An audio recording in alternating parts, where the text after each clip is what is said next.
Hello hi नमस्कार। कैसे हैं आप सब लोग। आई होप कि आप सब लोग बहुत अच्छे होंगे। गुड मॉर्निंग, गुड इवनिंग और गुड आफ्टरनून, जैसे भी आप जिस भी तरीके से जिस टाइम पे भी मुझे देख रहे हैं। तो जैसा कि आप वीडियो के डिस्क्रिप्शन में देख के समझ ही चुके होंगे, लेकिन फिर भी मैं आपको एक बार और बता दूं कि आज हम क्या पढ़ने वाले हैं। आज हम पढ़ने वाले हैं अकाउंटेंसी क्लास 11th का चैप्टर नंबर 1। जी हाँ, स्टार्ट किया है आज, ख़त्म भी पूरा करेंगे। पूरे वीडियोस डालूंगा जितने भी चैप्टर्स है कोर्स के अंदर, और कोशिश करूंगा कि अच्छे से अच्छे तरीके से आप तक मैं पहुंच सकूं और अच्छे से अच्छे तरीके से मैं आपको मेरे लेक्चर्स डिलीवर कर सकूं। मेरा नाम है दिवाकर ओझा। मुझे आप इंस्टाग्राम पे फॉलो कर सकते हैं अगर आपको किसी भी प्रकार के डाउट है, और आप इसको चैनल को भी सब्सक्राइब कर सकते हैं। क्या करना ही होगा। Just kidding. चलिए, तो सबसे पहला क्वेश्चन है मेरा आपसे, how to study accounts. Sir accounts कैसे पढ़ी जाए। सर क्लास 10 तक तो ज़िंदगी बड़ी अच्छी थी, मैथ्स थी, मैथ्स के अंदर लॉजिक था भी और लॉजिक ना भी था। ए प्लस बी का whole square equals to a square plus two b square plus 2ab, ये फॉर्मूला हम पढ़ते आए हैं, रटते आए हैं। इसका लॉजिकल एक्सप्लेनेशन मेरे को तो आज तक समझ में आया नहीं, हालांकि कुछ लोग कहते हैं कि कुछ साइंस से रिलेटेड बहुत ज़्यादा ज़रूरी टर्म था। खैर, जो भी बात है, तो अकाउंट्स को हम पूरी तरीके से पढ़ेंगे। लेकिन सबसे पहले आपको बहुत ही ज़्यादा कॉन्ग्रेचुलेशंस क्लास 10th को पास करने के लिए। और अगर क्लास 10th कोरोना के डर के कारण या कोरोना की ज़िंदगी के कारण आप पास नहीं कर पाए हैं, या फिर आपके क्वेश्चन एग्ज़ाम्स पेंडिंग है, तो चिंता मत कीजिए, आप पास कर लेंगे, मुझे आप पे पूरा यकीन है। और अगर नहीं पास होते तो आपको क्लास 10th के कोई अच्छे टीचर का नंबर भी मैं ही दूंगा, चिंता मत कीजिए। चलिए, एक और सवाल आपसे, what is that you can do in commerce. आप ऐसा क्या कर सकते हैं कॉमर्स में, क्या सोच के आए हैं। सर साइंस नहीं लेनी थी इसलिए कॉमर्स में आए हैं। सर आर्ट्स तो बहुत ज़्यादा छोटी लगती है इस वजह से कॉमर्स में आए हैं। ये सारे सवालों को या फिर ये सारी बातों को साइड में रखिए, थोड़ी सी लॉजिकल बात करते हैं। सर कॉमर्स में आप आगे जाके सीए कर सकते हैं, सीएस कर सकते हैं, सीएमए कर सकते हैं, एमबीए कर सकते हैं, एक्चुरियर बन सकते हैं, या फिर सर आप बैंकिंग से रिलेटेड काम कर सकते हैं, आप फाइनेंस में अपनी सर्विसेज दे सकते हैं। And the sky is limit.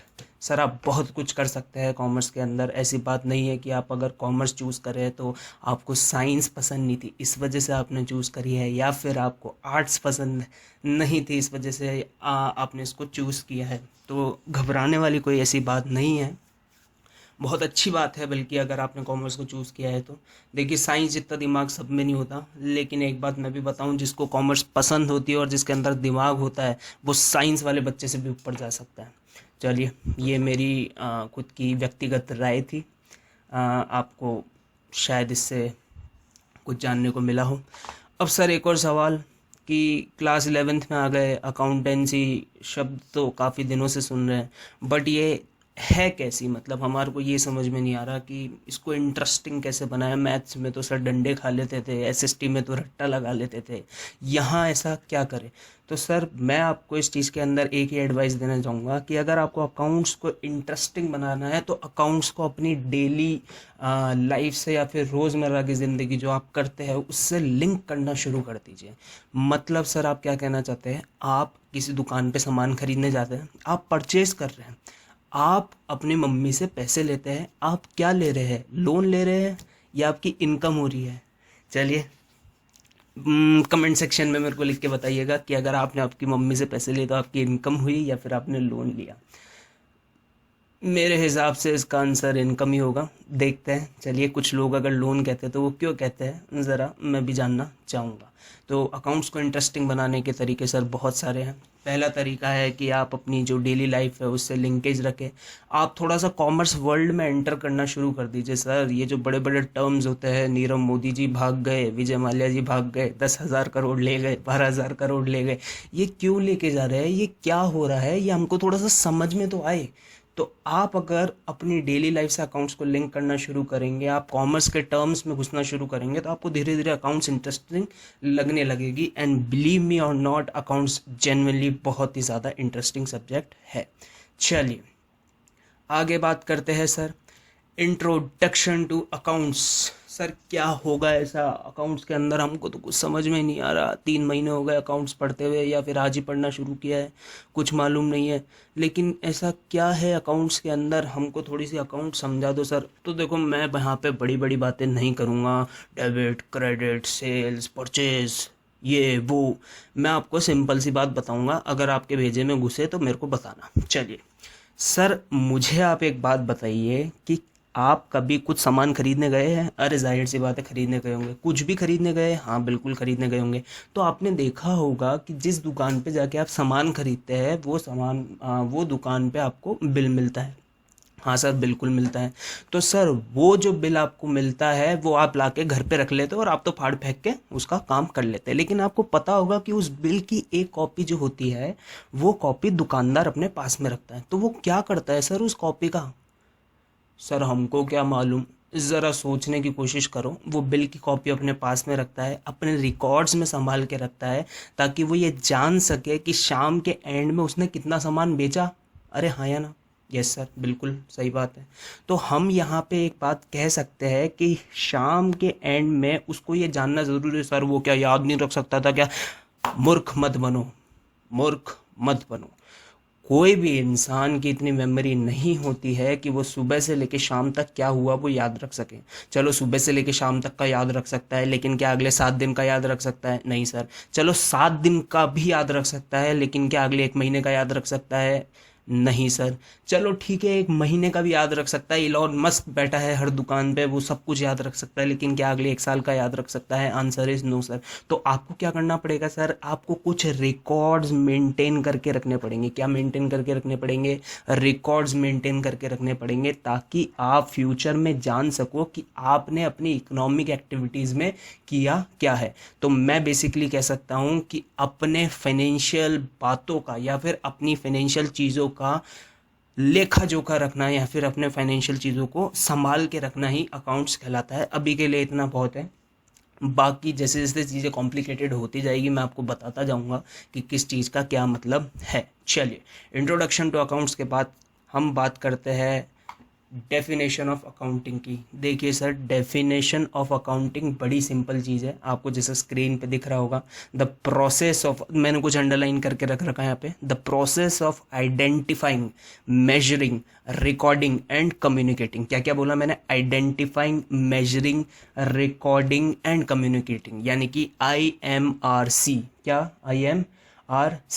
IMRC the required information relating to economic events. यहाँ पे मैंने इकोनॉमिक इवेंट्स को, देखिए मैं आपको डेफिनेशन इस वजह से इतने ढंग से पढ़ा रहा हूँ क्योंकि अगर आपको ये समझ में आ गई तो आपको काफ़ी हद तक जो बेसिक ऑफ अकाउंटिंग है वो समझ में आ जाएगी।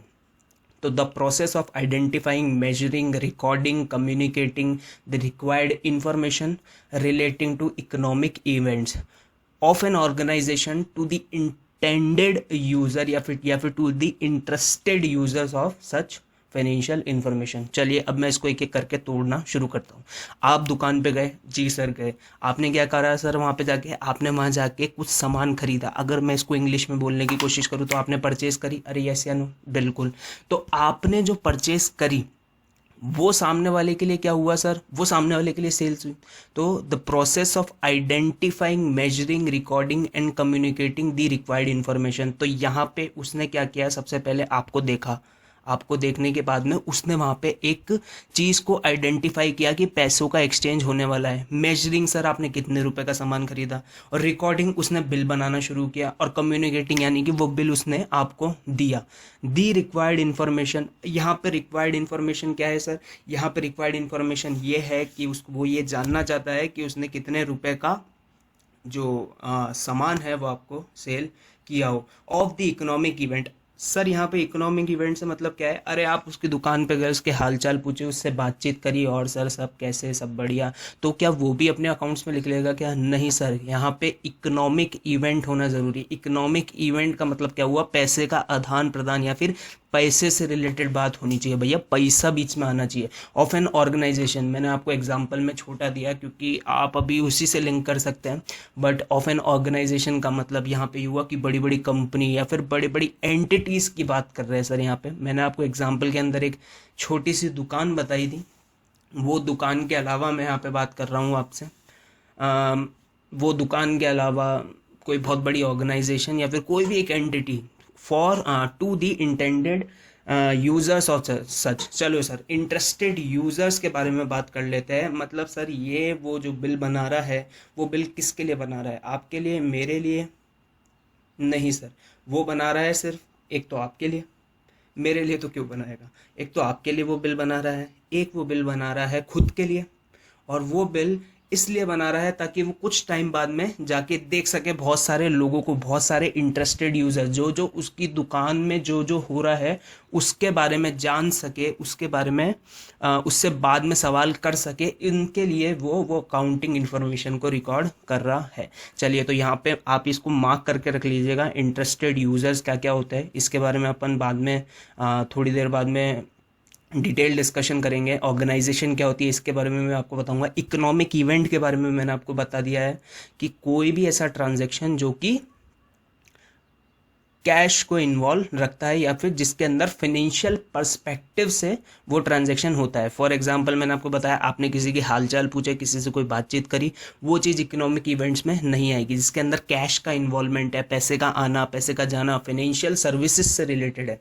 मतलब आपने सामान खरीदा, आपने सामान बेचा, आपने किसी को पैसा दिया, आपने किसी से पैसा लिया, ये सारी चीज़ें। और बाद में लास्ट की द प्रोसेस ऑफ आइडेंटिफाइंग, या क्या इकोनॉमिक इवेंट्स को आइडेंटिफाई करने की बात चल रही है। Identifying, measuring, recording and communicating. तो ये पूरा जो इकोनॉमिक इवेंट हुए हैं हमारे, इसको आप कैसे आइडेंटिफाई करेंगे, यानी कि आप कैसे देखेंगे, इसको आप पहचानेंगे कैसे, कैसे मेजर करेंगे। मेजर हमेशा हम मॉनेटरी टर्म्स में ही करेंगे, जाहिर सी बात है। कैसे इसको रिकॉर्ड करेंगे और कैसे इसको कम्युनिकेट करेंगे। इंटरेस्टेड यूजर्स के बारे में मैं आपको बाद में बताऊंगा, ऑर्गेनाइजेशन के बारे में बाद में बताऊंगा, लेकिन आपको यहाँ पे मोटा मोटा ऑर्गेनाइजेशन का मतलब पता पड़ चुका है। चलिए, ऑब्जेक्टिव्स ऑफ अकाउंटिंग सर बहुत ही ज़्यादा महत्वपूर्ण चीज़ रहेगी है। ये देखिए, जो चैप्टर है थोड़ा सिंपल चैप्टर है। आपको यहाँ पे बस बेसिक बेसिक बातें पता रखनी है, बेसिक बेसिक चीज़ें, जैसे अकाउंटिंग की डेफिनेशन हुई, ऑब्जेक्टिव्स हुए, इंटरेस्टेड यूजर्स का मतलब क्या हुआ, एट्सेट्रा एट्सेट्रा, ऐसी बातों के बारे में ध्यान में रखना है। तो बात आगे शुरू करते हैं ऑब्जेक्टिव्स ऑफ अकाउंटिंग की। सर, ऑब्जेक्टिव, ऑब्जेक्टिव वर्ड से आप क्या मतलब समझते हैं? ऑब्जेक्टिव का मतलब होता है कि कोई भी चीज़ जो हम कर रहे हैं वो क्यों कर रहे हैं, है ना। हमने उसको मैसेज किया, तो हमने उसको मैसेज क्यों किया? क्योंकि हमारा उसके पीछे कोई ऑब्जेक्टिव था, ठीक है। यहाँ पे हमने उसको या फिर उसने हमको, किसी ने भी किसी को भी मैसेज किया हो, लेकिन किसी ना किसी का कोई ना कोई ऑब्जेक्टिव होता है करके, ठीक है।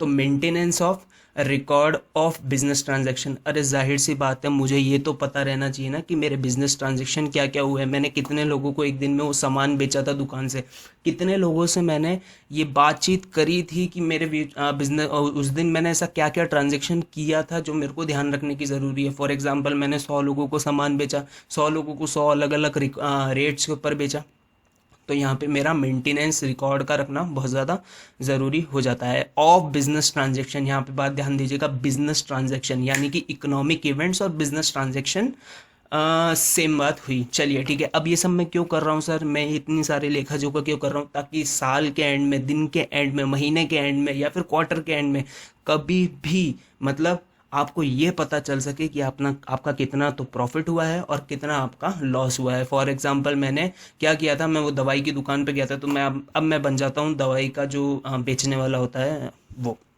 ठीक है, एमआर बोलते हैं जिसको, इसको शायद।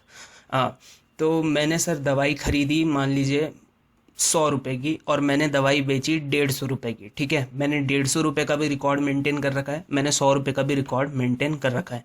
तो मैं एट दी एंड बोल सकता हूँ कि मेरा प्रॉफिट या फिर लॉस कितना हुआ। सर, मैंने दवाई बेची 150 की, मैंने दवाई खरीदी 100 की, यानी कि 150 माइनस 100 इज इक्वल्स टू 50। तो ये यहाँ पे अगर मैं रिकॉर्ड्स मेंटेन रख पा रहा हूँ तो मैं कैलकुलेट कर पाऊंगा कि मेरा कितना प्रॉफिट है और मेरा कितना ही लॉस है, ठीक है। फिर डिपिक्शन ऑफ फाइनेंशियल पोजीशन, इसका मतलब क्या होता है सर यहाँ पे मैं अब जैसे लेक्चर शुरू हुआ है तो मैं आपको बहुत ज़्यादा खुल के नहीं बता सकता कि फाइनेंशियल पोजीशन के अंदर क्या क्या चीज़ें आती है, लेकिन आप इतना मान लीजिए कि यहाँ पे मैं ये चीज़ एक तरीके से मेजर कर पाऊंगा कि मेरी हर दिन किस चीज़ की कितनी वैल्यू है। फॉर एग्जांपल, मैं अगर 100 रुपये की दवाई खरीद के लाया हूँ तो मैं आपको यहाँ पे ये बता सकता हूँ कि मैंने दिन के एंड तक 80 रुपए की दवाई बेची, तो 20 रुपए की दवाई है जो वो 20 रुपए की दवाई मेरे स्टॉक में पड़ी है। आई होप कि आपने ये वर्ड सुना हो पहले, स्टॉक।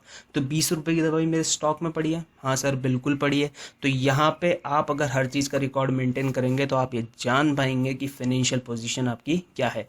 और फिर providing accounting information to its users. Sir accounting information मतलब something related to that economic events. तो आप वो पूरी की पूरी अकाउंटिंग इन्फॉर्मेशन प्रोवाइड कर सकते हैं अपने यूजर्स को। सर यहाँ पे वापस एक ही चीज़ समझ में आ रही है मेरे को कि ये यूज़र क्या होता है, कि ये यूज़र क्या होता है और इंटरेस्टेड यूज़र क्या होता है। आपने इन दोनों चीज़ों के मतलब नहीं बताए मेरे को, मैं आपको बताऊंगा, चिंता मत कीजिए। बस कुछ ही चंद शब्द सेकंडों का फासला रह गया है, लेकिन मैं आपको बता दूं कि अकाउंटिंग का एक ऑब्जेक्टिव क्या होता है कि अपने जो माई बाप होते हैं, अपने माई बाप बोले तो, या फिर अपने जो अपने बिजनेस के अंदर जो इंटरेस्ट रखते हैं, उन इंटरेस्ट रखने वालों को सर क्या प्रोवाइड करना, अकाउंटिंग इन्फॉर्मेशन प्रोवाइड करना। फॉर एग्जांपल मेरा बिजनेस है सर, मेरे बिजनेस के अंदर मेरे पापा ने पैसे लगाए, है ना। अब पापा मेरे से कहते हैं कि कितने पैसे कहाँ खर्च हुए, कितने किधर हुए, ये मेरे को बता। तो मेरे बिजनेस के यूज़र कौन हुए सर? मेरे बिजनेस के एक तरीके से करता धरता मेरे पापा हुए। तो वो एक तरीके से मेरे बिजनेस के यूज़र भी बन गए कि मैं कितना कमा रहा हूँ और कितना घटा रहा हूँ, इनका पता उनको होना चाहिए। तो यहाँ पे अकाउंटिंग इन्फॉर्मेशन उसके यूज़र्स को देना सर बहुत ही ज़रूरी है। चलिए जी सर, और अब आगे बात करते हैं हम यूज़र्स ऑफ अकाउंट्स। सर बहुत बहुत सुन लिया हमने, यूज़र यूज़र यूज़र क्या होता है सर ये यूज़र? सिंपल शब्दों में अगर मैं आपको बताऊं तो यूज़र का मतलब ऐसा है, वो होता है कि आपने अपने बिजनेस में जो कुछ भी किया उससे उस बंदे को फ़र्क पड़ रहा है। यहाँ में बंदे को फ़र्क पड़ने से मतलब ये नहीं कि शर्मा जी ने कुछ किया और वर्मा जी बगल में बैठे उनको फ़र्क पड़ गया तो यूज़र बन गए, नहीं। थोड़ा लॉजिकली सोचना। इंटरनल यूज़र और एक्सटर्नल यूज़र दो टाइप होते हैं सर, ये भी समझ में आया। फिर बताओ सर क्या होता है? सर मैं यहाँ पे ऐसे कह सकता हूँ कि मेरे बिजनेस के किसी भी डिसीजन से या फिर मेरी बिजनेस की पोजीशन से जो लोग अफेक्ट होते हैं वो मेरे यूज़र कहलाते हैं। और यहाँ पे यूज़र कितने टाइप के होते हैं? दो टाइप के होते हैं, एक तो इंटरनल और एक एक्सटर्नल। यानी कि इंटरनल बोले तो अंदर वाला, एक्सटर्नल बोले तो बाहर वाला। सर ये क्या अंदर वाला बाहर वाला बता रहे हो आप?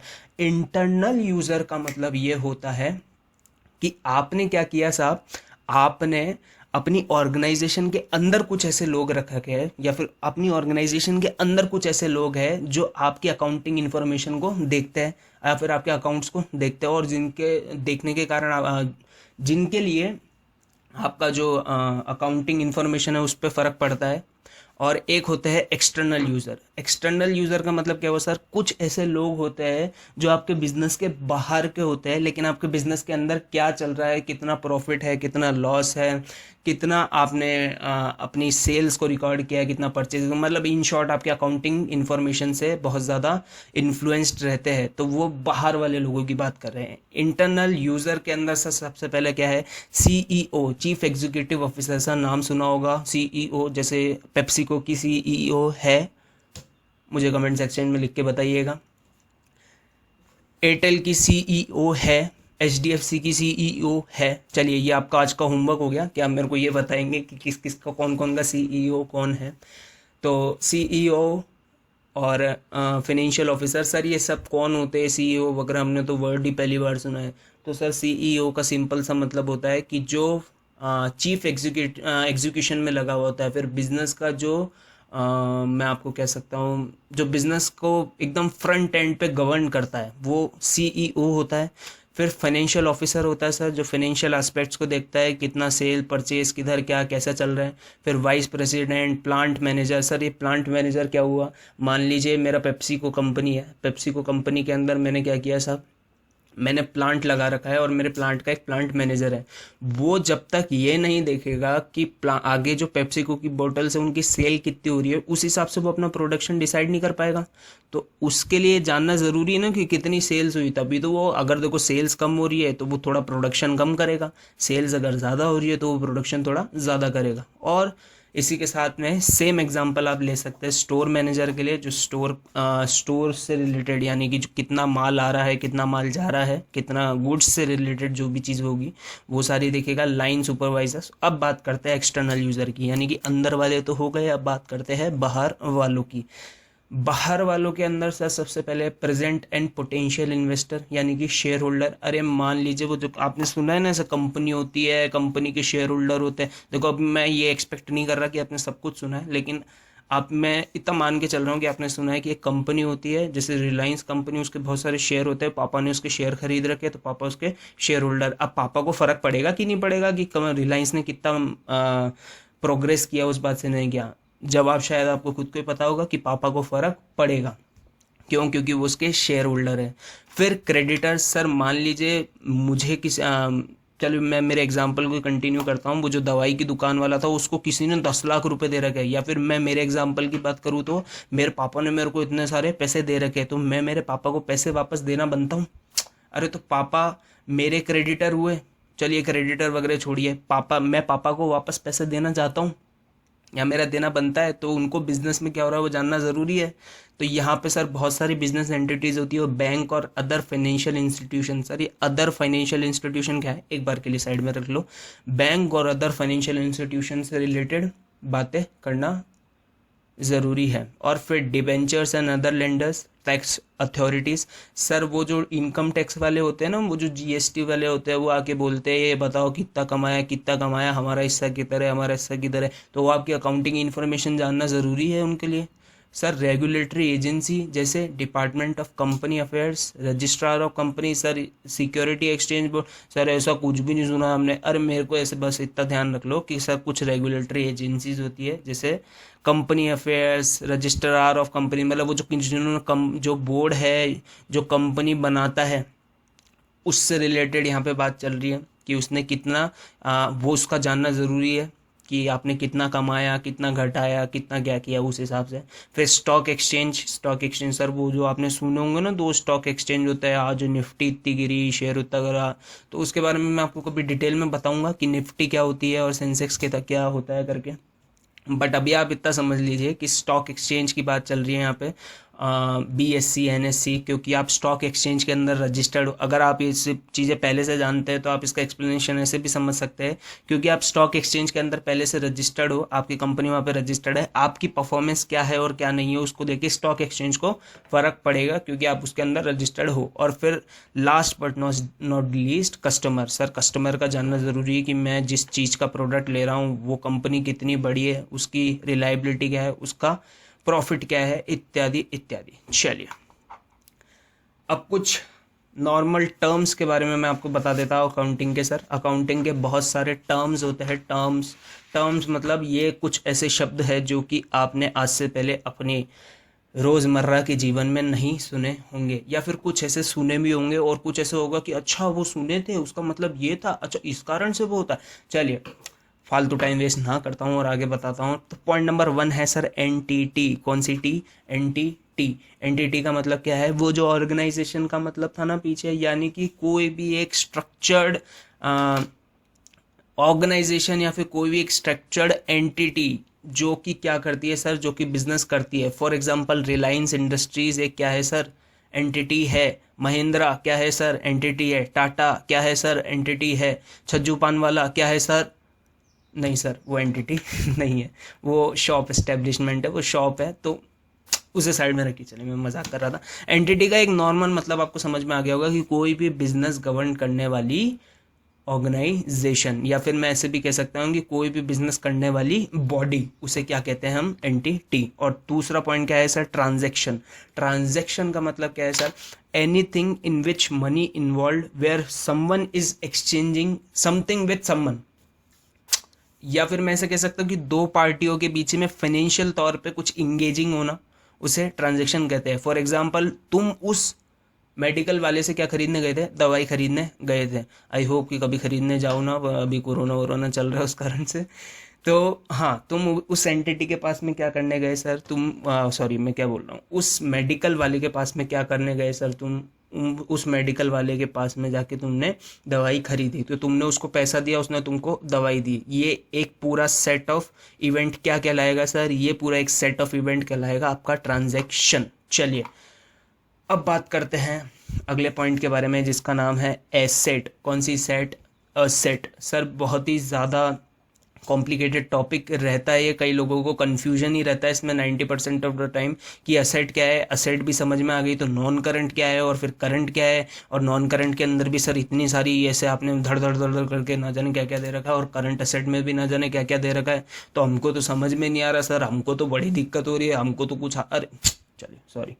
हाँ तो सबसे पहले मैं बात करता हूँ असेट्स की। सर असेट्स का मतलब क्या होता है, बड़े ध्यान से सुनिएगा, आपके चैप्टर के लिए बहुत ही ज़्यादा इंपॉर्टेंट चीज़ है। सर असेट का मतलब होता है कि कोई भी ऐसी चीज़, ध्यान से सुनिएगा, कोई भी ऐसी चीज़ जो आपको आपकी बिजनेस एक्टिविटी करने के लिए आपको हेल्प करती है। क्या बोला मैं? कोई भी ऐसी चीज़ जो आपको आपका बिजनेस एक्टिविटी करने में हेल्प करती है। फॉर एग्जांपल सर मैं पेस्ट कंट्रोल वाला हूँ। कौन हूँ सर? मैं पेस्ट कंट्रोल वाला हूँ, और मैंने पेस्ट कंट्रोल के अंदर क्या कर रखा है सर, वो बड़े बड़े इक्विपमेंट ले रखे हैं जिससे मैं ऐसे यूँ चला के मक्खियाँ मार देता हूँ, सारे मच्छर मार देता हूँ। तो सर वो इक्विपमेंट मेरे को हेल्प कर रहा है पेस्ट कंट्रोल की सर्विसेज देने के लिए, यस या नो अपने आप से पूछिएगा।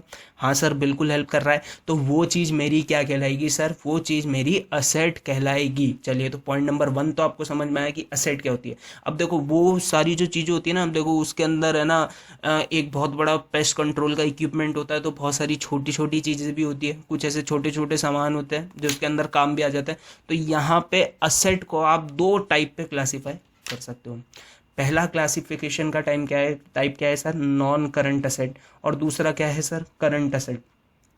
अगेन सर इसके बहुत सारे एक्सप्लेनेशन है कि नॉन करंट एसेट क्या होती है और करंट एसेट क्या होती है। आपके लेवल पे और आपकी बात के लिए मैं खाली आपको इतना सा कहना चाहूँगा कि नॉन करंट एसेट का मतलब होता है वो असेट जो कि आप 12 मंथ से ज़्यादा क्या करते हो सर? 12 मंथ से ज़्यादा आप हेल्ड रखते हो। और करंट असेट का मतलब क्या होता है सर? वो असेट होती है जो कि आप 12 मंथ से या 12 मंथ के कम, 12 मंथ या 12 मंथ से कम के लिए आप अपने पास में रखते हो, या फिर वो आपके बिजनेसेस के अंदर रहती है। इसका मतलब मैं ऐसा कह सकता हूँ कि जितनी भी एसेट्स होती है जो कि हम लॉन्ग टर्म के लिए रखते हैं, कौन से टर्म के लिए रखते हैं? जितनी भी एसेट्स हम लॉन्ग टर्म के लिए रखते हैं हमारे बिजनेस में हेल्प करवाने के लिए, वो सारी एसेट नॉन करंट एसेट हो गई सर। और जितनी भी एसेट जो कि हम 12 महीना या फिर उससे कम टाइम के लिए, जो फ्लक्चुएटिंग भी होती रहती है, इसकी एक दूसरी डेफिनेशन भी है कि it keeps on changing. Current assets होती है जो कीप्स ऑन चेंजिंग रहती है, उसके जो अमाउंट्स होते हैं उसके अंदर 12 महीने के अंदर अंदर ही बहुत ज़्यादा इंक्रीज और डिक्रीज आता रहता है। हालांकि ये कोई एक डिफरेंशिएशन नहीं है, मेन डिफरेंशिएशन 12 मंथ वाला ही है, 12 मंथ से ज़्यादा और 12 मंथ से कम।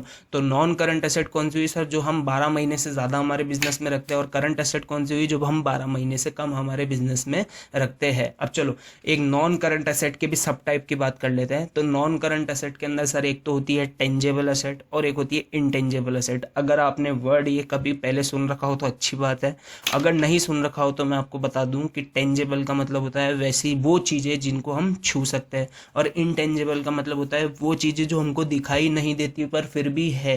अरे हाँ कि ना, माँ का प्यार दिखाई देता है क्या कि कितना है, लेकिन होता है ना।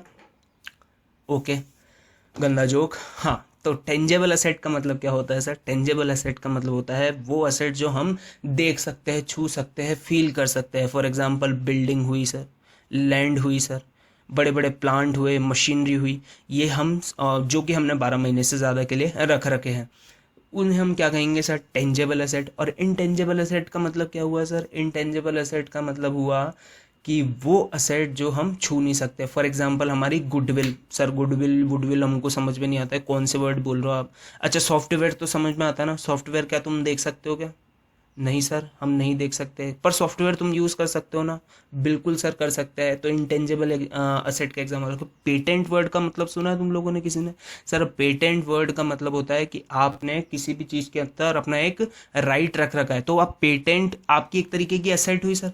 क्यों? क्योंकि आप उसको हेल्ड कर रहे हो, आपका राइट है उसके ऊपर, लेकिन वो जो पेटेंट है उसको आप छू नहीं सकते। उसके अलावा होती है sir deferred tax asset, DTA भी बोलते हैं हम। आप उसको पॉइंट नंबर 3 पे आप देख रहे हो तो नॉन करंट एसेट के अंदर टेंजेबल, इंटेंजेबल और फिर DTA। तो डीटीए डेफर्ड टैक्स एसेट होती है सर, ये एक इंडेस के अंदर गवर्न होती है। इसके बारे में मैं अभी आपको ज़्यादा बातचीत नहीं करना चाहूँगा, बस इतना कहना चाहूँगा कि कुछ डिफरेंस होता है हमारे बीच में। क्या बोल रहा हूँ मैं, वापस बोलता हूँ कि कुछ डिफरेंस होता है हमारे बीच में और सरकार के रिकॉर्ड्स के बीच में। मतलब हमारा जो हम टैक्स रिकॉर्ड मेंटेन करते हैं वो, और सरकार जो टैक्स रिकॉर्ड मेंटेन करती है वो, उन दोनों के बीच में कुछ डिफरेंस होता है। तो उस डिफरेंस का समाधान ही क्या कहलाता है सर, डेफर्ड टैक्स एसेट कहलाता है।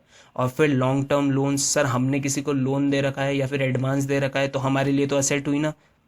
अरे हमने किसी से लोन लिया तो वो हमारे लिए लाइबिलिटी होती है, लेकिन हम किसी को लोन देते हैं तो हमारे लिए एसेट होती है, क्योंकि हमारा राइट आया है सर वो लेने के लिए।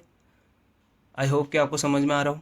और फिर नॉन करंट एसेट और advances, non current advances, other non current assets. Sir कुछ और अदर भी नॉन करंट एसेट होती है, आप चाहे तो अपनी बुक के अंदर अब इसको जाके पढ़ सकते हैं, बड़ा सिंपल रहेगा। आपको बस टेंजेबल और इंटेंजेबल का मतलब पता होना चाहिए था, और आपको ये पता होना चाहिए था कि नॉन करंट एसेट किसे कहते हैं और करंट एसेट किसे कहते हैं।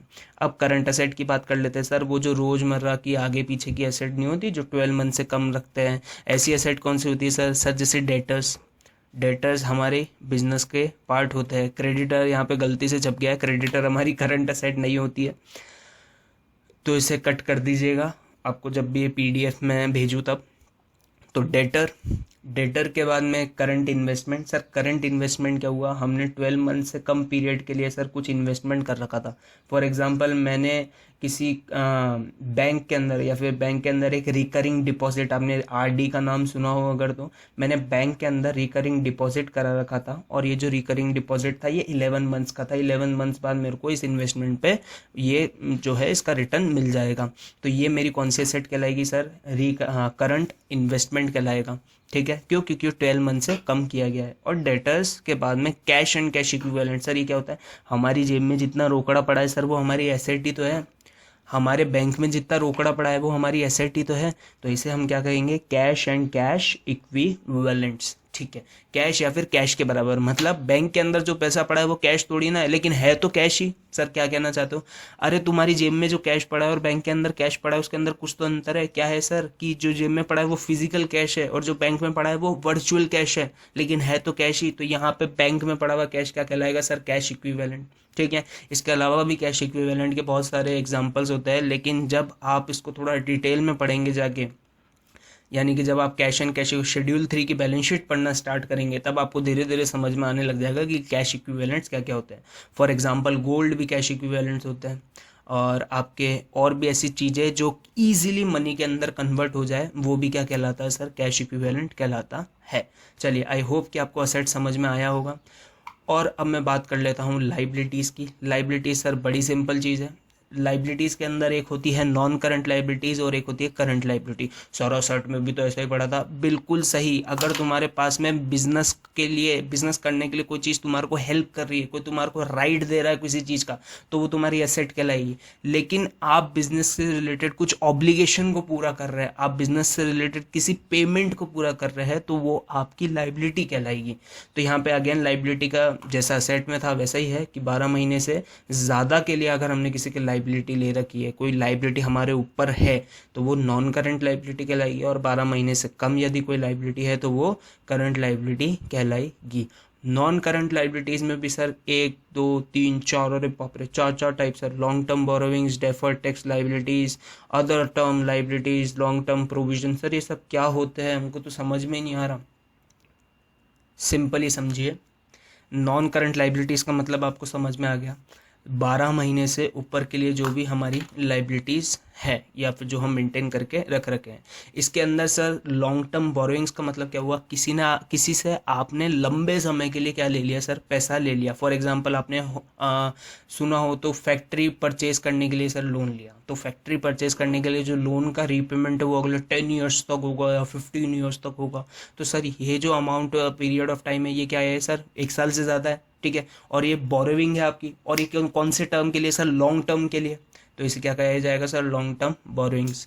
फिर इसके बाद में sir deferred tax liability. Deferred tax liability क्या होती है? वो जो मैंने डेफर्ड टैक्स एसेट बताया था ना, बस बिल्कुल उसका बिल्कुल ही उल्टा। ठीक है, इसके बारे में भी समझेंगे हम कि क्या है क्या नहीं है, बट अभी मैं आपको इसके बारे में ज़्यादा नहीं बताऊंगा।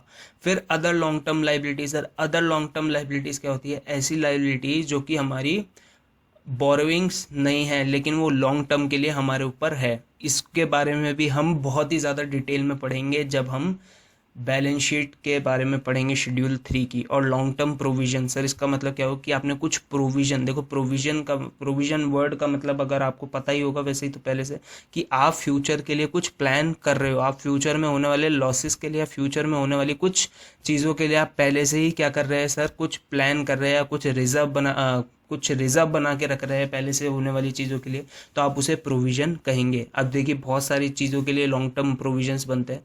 फॉर एग्जांपल मान लीजिए आपने किसी लोन, कोई असेट है आपके पास में, वो असेट आपकी कुछ टाइम बाद में, फॉर एग्जांपल आपने 100 रुपीज़ की असेट ली जो कि 10 ईयर्स के अंदर आपकी ख़त्म हो जाएगी, ठीक है, 10 ईयर्स बाद आपको असेट रिप्लेस करनी पड़ेगी। तो आपने क्या किया सर, आपने आज से हर साल 10 रुपीज़, हर साल 10 रुपीज़, तो 10 ईयर्स में कितना हो जाएगा? अगर 10 रुपीज़ हर साल जोड़ा तो 100 रुपीज़। आपने हर साल 10 रुपीज़ एक तरीके का प्रोविज़न बनाना शुरू कर दिया कि जब 10 ईयर्स के बाद में मेरी एसेट पूरी तरीके से ख़त्म हो जाएगी तब मैं नई एसेट खरीद के लेके आऊँगा, उसके लिए मैं आज से ही पैसे जोड़ना शुरू कर देता हूँ।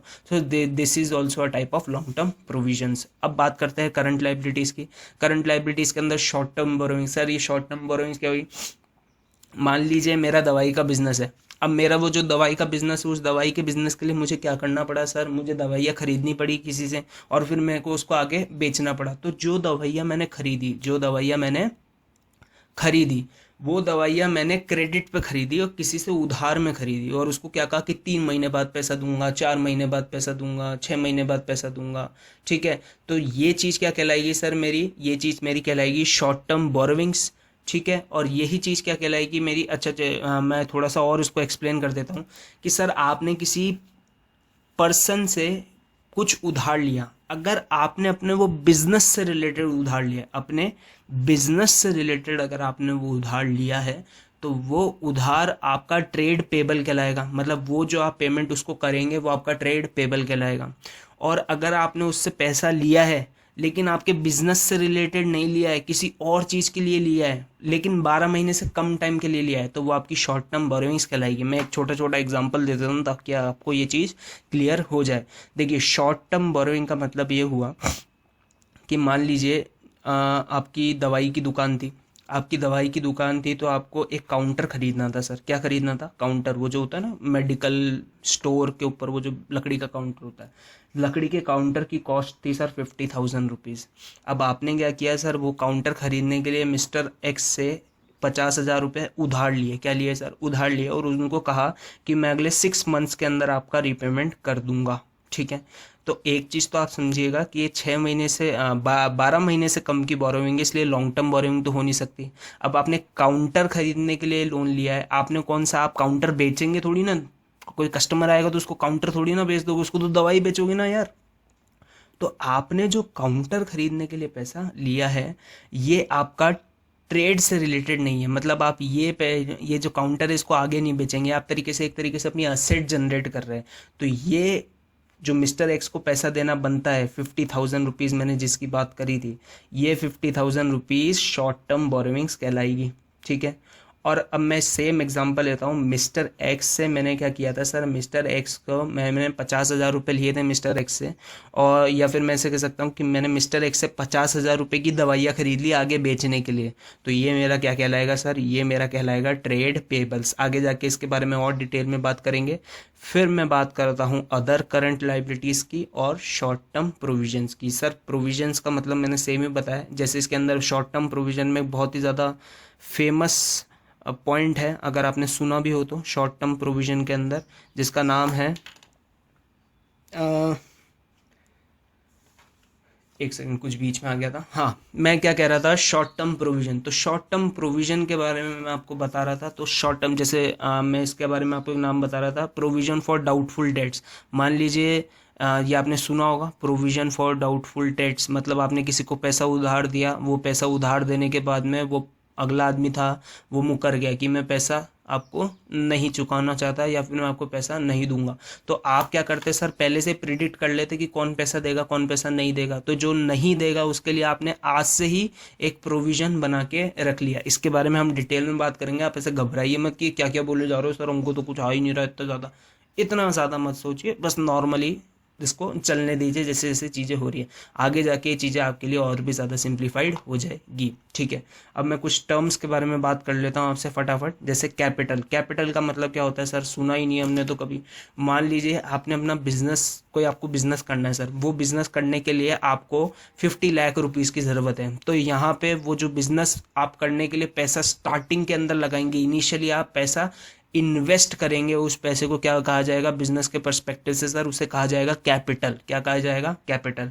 हमने किसी को माल बेचा, अपने गुड्स की सेल्स करी, अपने गुड्स को आगे बेचा, तो यहाँ पे सेल्स का मतलब आपको समझ में आ ही गया होगा। कैपिटल, सेल्स और फिर रेवेन्यू। रेवेन्यू का मतलब क्या हुआ सर, रेवेन्यू का मतलब हुआ कि कंपनी के पास में या किसी एंटिटी के पास में या फिर किसी ऑर्गेनाइजेशन के पास में, ऐसे आप तीनों शब्द सुन सकते हैं कहीं भी।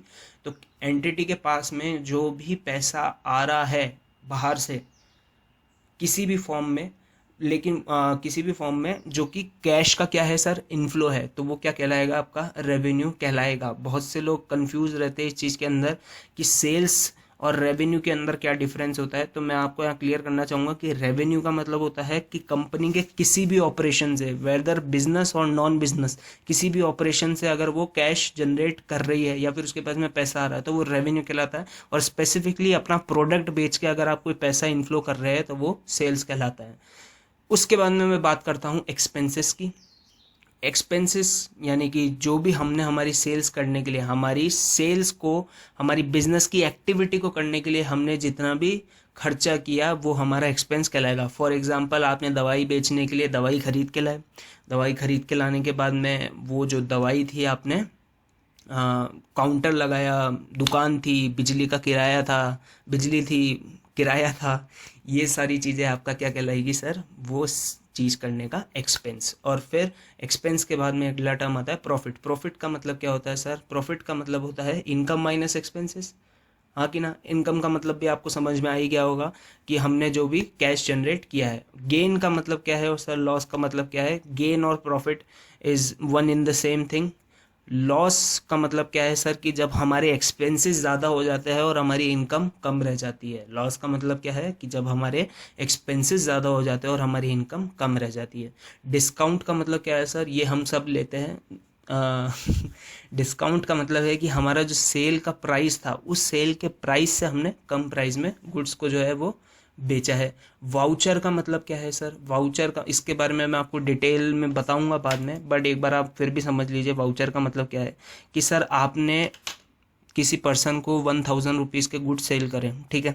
आप ये चीज़ किसी के आगे प्रूव कैसे करोगे सर, जब तक आपके पास में एक रिटर्न डॉक्यूमेंट नहीं होगा जो कि आपके ट्रांजैक्शन को सपोर्ट ना करे। जब तक आपके पास में एक रिटर्न डॉक्यूमेंट ना होगा जो कि आपके ट्रांजैक्शन को सपोर्ट ना करे, तब तक कोई मानेगा नहीं आपकी बात। तो वाउचर का मतलब होता है सर एक ऐसा रिटर्न डॉक्यूमेंट जो कि आपके ट्रांजैक्शन को क्या करता है सर, सपोर्ट करता है कि आपने वो सेल या फिर वो पर्टिकुलर इवेंट को जो है परफॉर्म किया है। आप अपनी किताब में से पढ़ेंगे तो आपको ज़्यादा समझ में आ जाएगा इसके बारे में। फिर गुड्स का मतलब आपको मैं बता ही चुका हूँ। ड्राइंग्स का मतलब क्या होता है सर कि मैं बिज़नेस का ओनर हूँ और मैंने मेरे बिज़नेस से कुछ पैसा निकाला। किस काम से निकाला सर, मेरे को कुछ पर्सनल ज़रूरत थी, उस काम से मैंने वो पैसा निकाला। तो यहाँ पे बिज़नेस से निकाले हुए उस पैसे को मैं ड्राइंग्स कहूँगा, ठीक है। फिर उसके बाद में परचेजेस यानी कि किस हमारे जो गुड्स होते हैं उनको खरीदना नॉर्मल भाषा के अंदर। फिर स्टॉक, स्टॉक का मतलब होता है हमारा साल के अंत में या फिर हमारा जो भी गुड्स हमने खरीदा था उसमें से कितना गुड्स बेचने के बाद में बच गया। फिर डेटर्स यानी कि वो लोग जिनसे हमें पैसा लेना भी बाकी है, हमने जिनको उधार में माल बेचा है या फिर हमने जिनको क्रेडिट में गुड्स का सेल किया है। और फिर क्रेडिटर्स, क्रेडिटर्स का मतलब क्या होता है, जिन्होंने हमसे जिनसे हमने उधार लिया है, जिनसे हमने उधार लिया है। फॉर एग्जांपल क्रेडिटर्स का मतलब हुआ कि आपको जिनको पैसा देना बाकी है, और डेटर्स का मतलब हुआ कि जिनसे आपको पैसा लेना बाकी है। वापस बोलता हूँ, क्रेडिटर्स का मतलब हुआ कि जिनको आपको पैसा देना बाकी है, और डेटर्स का मतलब हुआ कि जिनसे आपको पैसा लेना बाकी है। आई होप कि आपको समझ में आया होंगे कुछ टर्म्स जिनकी हमने बात कर ली है। और इसी के साथ thank you so much for this lecture. I hope कि आपको सारे टर्म्स का मतलब समझ में आया होगा। देखिए ये बेसिक चैप्टर है, कुछ चीज़ें ऐसी भी हो सकती है कि जो आपका थोड़ा थोड़ा ऊपर से निकल गई हो या फिर कुछ चीज़ें, लेकिन जब आप अपनी किताब को, और ये मेरी एक एडवाइस है आपको कि आप अपनी किताब को साथ में लेके बैठिए, और किताब को साथ में लेके बैठने के बाद ही ये जो पॉइंट्स हैं इनको देखिए, ताकि आपकी किताब में आपको डिटेल एक्सप्लेनेशन मिल जाएगा। कुछ रिसोर्सेज की कमी होने के कारण मैं खाली पॉइंट्स लिख पाया, उनके अंदर के एक्सप्लेनेशन मैंने आपको बोले हैं। तो जब तक आप अपनी किताब से उसको टैली और किताब से हैंड टू हैंड नहीं पढ़ लेंगे, तब तक आपके समझ में चीज़ें आना थोड़ी सी मुश्किल हो सकती है। आई होप कि आपको समझा होगा। और अगर आपको ये वीडियो सच में पसंद आया तो इसको लाइक ज़रूर कर दीजिएगा, और आपके किसी दोस्त वगैरह के साथ में इसको शेयर भी ज़रूर कर दीजिएगा। और एंड में मैं आपको कहना चाहूँगा कि इस यूट्यूब चैनल को प्लीज़ सब्सक्राइब कर लो यार। और आपको किसी भी प्रकार का अगर डाउट है, क्लास 11 क्लास 12 के अंदर अकाउंटेंसी में आपको किसी भी प्रकार का डाउट है, तो ये मेरा इंस्टाग्राम का यूज़र नेम है। इस इंस्टाग्राम के यूज़र नेम पे डीएम में जाके आप मेरे को मैसेज करिए, मैं आपके डाउट का रिप्लाई करने की कोशिश करूँगा 100%। Thank you so much, bye bye.